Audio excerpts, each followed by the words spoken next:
tengok video sampai habis. Hari ni saya nak tunjuk pokok yang boleh menghilangkan batu karang.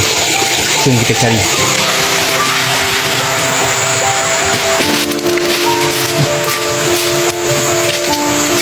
Jadi buat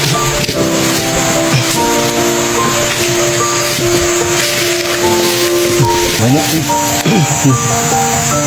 Okey abang kakak, ini pokok ekor cicak. Pokok ekor cicak dikatakan boleh menghilangkan batu karang. Dia hidup di kawasan-kawasan yang bertanah lembat lah. Okey, nama saintifiknya Lycopodium lawsonia. Pokok ekor cicak yang dikatakan boleh menghilangkan batu karang. Kita ambil, cabut dia punya akar, sekali akar kan. Lepas tu kita